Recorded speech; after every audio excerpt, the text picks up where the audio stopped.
Sundarbans, the largest mangrove forest in the world, one of the most endangered ecosystems. It is the world's largest delta, formed by the rivers Ganga, Padma River, Brahmaputra and Meghna, spread over India and Bangladesh. This biodiversity hotspot is the only mangrove forest in the world where tigers are found. Its creeks and rivers are filled with crocodiles and snakes. Over 5 million people living in Sundarbans rely on the ecosystem services of the delta.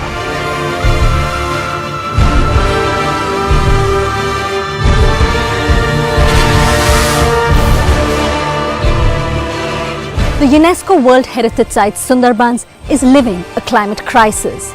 Recurring cyclones, erratic rain, depleting mangroves, growing salinity, rising heat and land erosion. The life in Sundarban is struggling to survive and stay resilient due to the challenges of climate change. How is Sundarbans getting affected by climate change? The Sundarbans is the world's largest contiguous mangrove forest. It's hugely important for biodiversity for the world, but of course for South Asia. And the Sundarbans is of course home to the most majestic Bengal tiger. But like many mangrove systems across the world, the Sundarbans are of course under threat. The more we erode and encroach our mangroves, the more trouble we will have in tackling climate change, in protecting people against storms and floods. So it's therefore critical that in this, the UN Decade for Ecosystem Restoration, we restore and we protect the Sundarbans. And in doing so, we can eradicate poverty, we can build livelihoods, we can strengthen food security, and we can reduce our vulnerability to climate change and to natural disasters.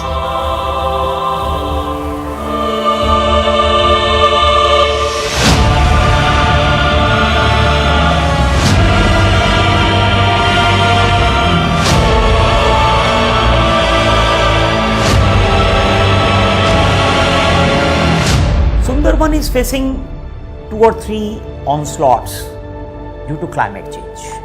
Number 1, frequent cyclones they are coming. Their intensity may not be very big, but their frequency has increased. Number 2, sea level rise is also reducing the availability of land in the forest as well as in the villages. And number 3, due to climate change, sea surface temperature is also increasing. It means more salt is getting dissolved, salinity is increasing. All 3 are impacting the livelihood of the people. Because the cyclones, people lose their standing crops, they lose their property, they all of a sudden for some time, for few months, they become almost a climate refugee.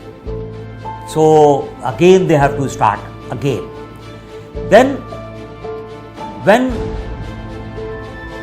cyclone comes, sea water inundates the villages. It is a saline water. The temperature around this region has been rising. Sea level rise is a direct outcome of the rise in the surface temperature of the earth known as global warming. The delta is a subsiding area because of high rate of sedimentation. The rate of relative sea level rise with respect to the sea level rise with respect to a subsiding land is higher in this part of the world. And as Government of India in 2019 January admitted in Parliament that the rate of sea level rise is highest in Diamond Harbour in Sundarban, that is recorded tide gauge data from 1948 onwards. So, and up to 2000 it has shown a rise of 5.2 millimeter per year is more than double the global average. And also we have done studies with satellite altimetry like Soral Altica. We have published the paper, and the rate of rise is coming close to the 6 millimeter per year. So this is an alarming situation in this part of the delta.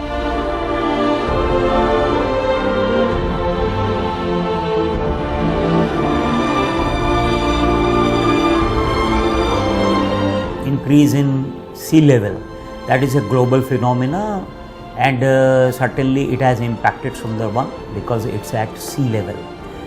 Decrease in mangrove is towards village side. So number of tiger increase is mainly due to improvement in the habitat quality.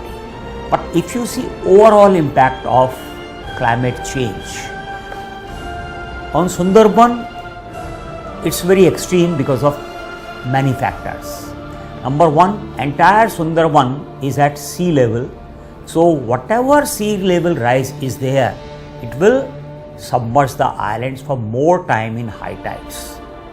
So less this land will be available for the wildlife to move here and there. Then sea level rise, or say climate change related temperature rise, it also increases the salinity, and salinity influences the type of mangroves in various parts of the Sundarban. Mangroves which love fresh water, their area is decreasing or their number is decreasing. It means that they are impacting the herbivore population, which in turn may impact directly, adversely, the tiger population in Indian Sundarban. What is going to be? It will be a imbalance. It will be a human-tiger conflict more. The Sundarban is uniquely different from other forests anywhere in the world. It's highly inaccessible terrain and islands crisscrossed by creeks that remain inundated by saline water. Tides play an important role here. Often large areas go underwater for several hours when the water rises. This inhospitable terrain not only makes it difficult for people to make a living, but also forces people and animals to tread into each other's territories for food. The tigers of the Sundarban are famous for their ferocity. There are myths about them being man-eaters, for attacks on fishermen and honey-gatherers who venture into the forests. But the Sundarban tigers are just fighting to survive, given the challenging landscape they exist in that requires them to swim from island to island to hunt for prey. Any living creature they come across is fair game, even if it is human. Sundarban is an area where human-tiger conflict or human-crocodile conflict is centuries old. That this is a very difficult terrain. That for a predator like tiger, it's not easy to hunt. Tiger is this hunter which go for ambush. It needs element of surprise. Catching a prey base in Indian Sundarban is difficult. So I come to the point, if prey base is low, currently I will not say that there are any sign of low prey base, because the recent trends of the population analysis of prey base, they have also taken that it is also slightly increasing along with the increase of the tiger population. So tigers, they will not have any choice but to try to go to the village after crossing the river to get easy prey in the villages. You have to remember, Sundarban is the only area in India or maybe in far more South Asian countries where cattle are not entering in the forest. So easy prey which is available in other parts of the other forest of India is not available here. There are no cow, buffalo, goats in Indian Sundarban forest. As populations expand, communities are keen to exploit the forests to make a living. but involving communities in the conservation and management of forests brings in a sense of belonging. So people's participation in Sundarban Biosphere Reserve management is key. Now basically, we have a concept of joint forest management. We have joint forest management committees, and these committees are made with the people who stay in the fringe of the tiger reserve. None of the people stay inside the tiger reserve, they all are in the fringe. We the people in the forest department, those are very limited numbers, beat officers, forest guards, some officers. So in order to look over this 4,000 square kilometer of tiger reserve, we need other people also. So these people are basically our eyes. We look through these people and we protect and manage the forest of the tiger reserve with the help of the people. They help us in all aspects. They help us in protection, they help us in cases of plantation, they help us in case of when there is a tiger straying. So in all the activities which take place in a tiger reserve, we cannot move a single inch without the people of the Sundarbans. मैं पिछले 4 साल से सुंदरबन में काम कर रहा हूँ। यहाँ का ड्यूटी हर रोज़ यहाँ का फेंसिंग चेक करना होता है लोकल साइड में, और अंदर के तरफ पेट्रोलिंग का ड्यूटी होता है। छोटा छोटा क्रीक में हम जाते हैं, वहाँ का जो इलीगल एंट्री ना हो, इसलिए हम देखते हैं कोई वाइल्ड लाइफ का कोई क्षति ना हो।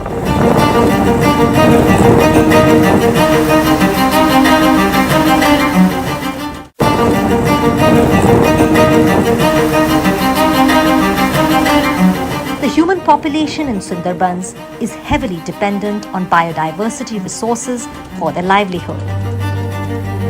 Due to their proximity to the mangrove forests, they are exposed to a unique set of biotic hazards ranging from snake bites to tiger attacks.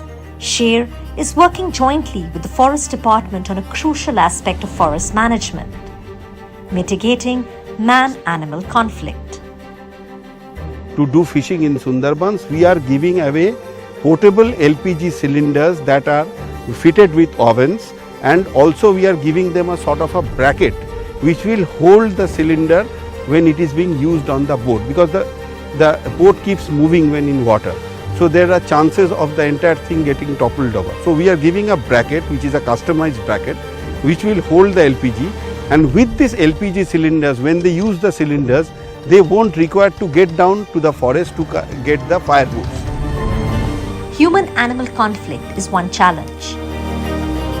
The impact of climate change is clearly visible.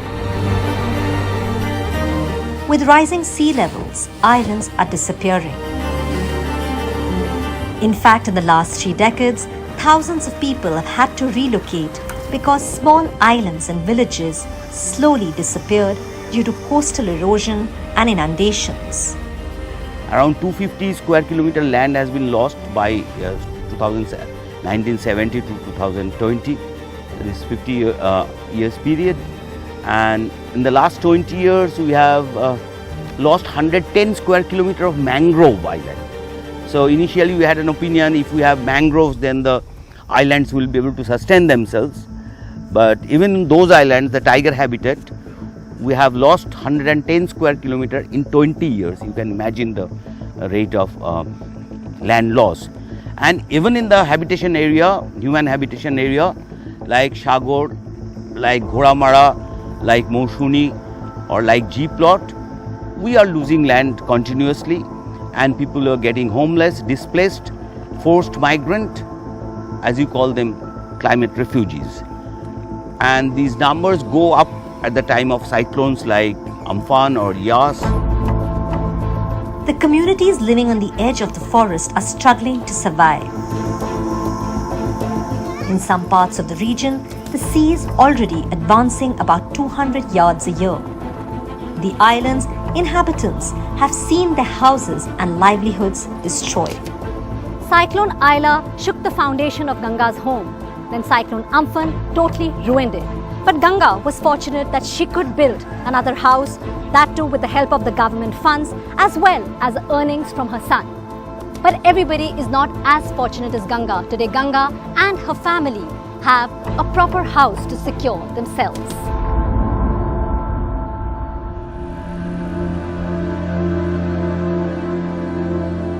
জীবনযাপন বলতে এখানে যা ঝড় বৃষ্টি, আমাদের এখানে তো নদী এলাকা, তা যেভাবে নোনা জল নদীর বাঁধ ভেঙে ঘরবাড়ি নষ্ট হয়ে যায়, ওই ভেঙে গেলে আবার নতুন করে যেরকম পারি সেরকম করে বানাতে হয়, প্রত্যেকের ক্ষতি হয়।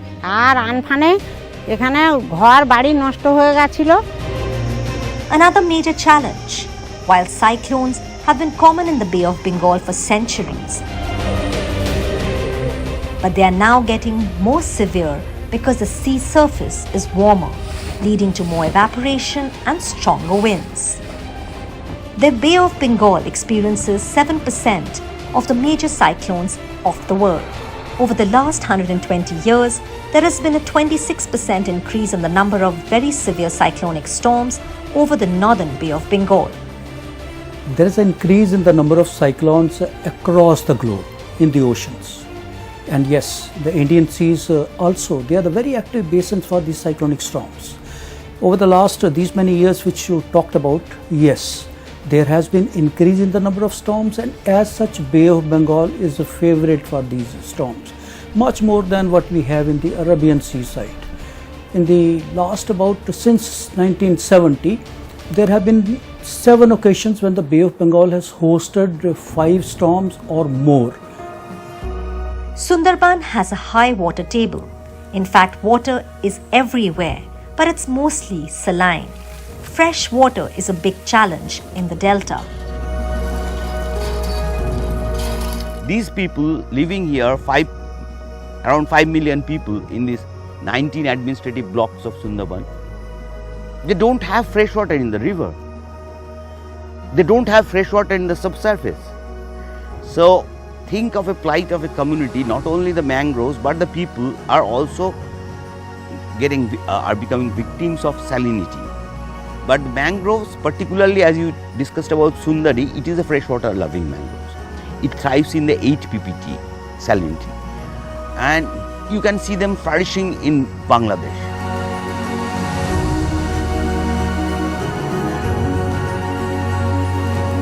Sweet water is not coming from the north to the Bay of Bengal, and for that reason the salinity of the water has increased, and due to the increase in salinity there is a difference, there is a change in the vegetation of Sundarbans. As per this salinity goes on, we must try to bring sweet water from the north to the south. And the increase in salinity is affecting the health of the mangroves, as mangroves need fresh water to maintain the estuarine conditions they thrive in. But as sea levels rise, the swamps become more saline.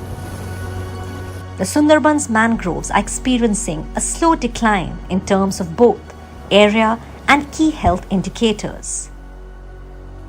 Sundarbans, being a critical wetland, is not only important as a wildlife habitat, but mangroves are critical in the context of cyclones, as it acts as a buffer preventing the storm winds from moving inland. Why are mangroves important? Mangroves protect and stabilize the coastal zone.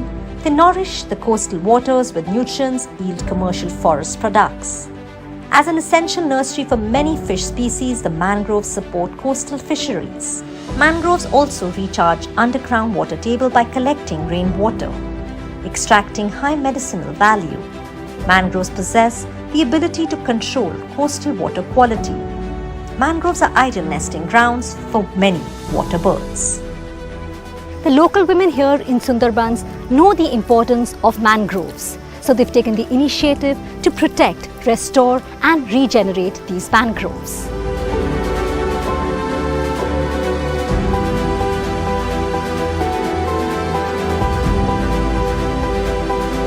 আমাদের এই বাঁধ রক্ষা, আমাদের বাড়ি ঘর বাড়ি এগুলো রক্ষার জন্য আমাদের এই চারা ফারা লাগানো নদীর চরে, এই যে আমাদের চারা তৈরি করলে আরও বিভিন্ন জায়গায় চারাগুলো নিয়ে গিয়ে সেখানে এই ম্যানগ্রোভটা সব চারাগুলো লাগালে নদীর বাঁধগুলো রক্ষা রাখবে, আমাদের বাড়ি ঘরগুলো ভালো থাকবে।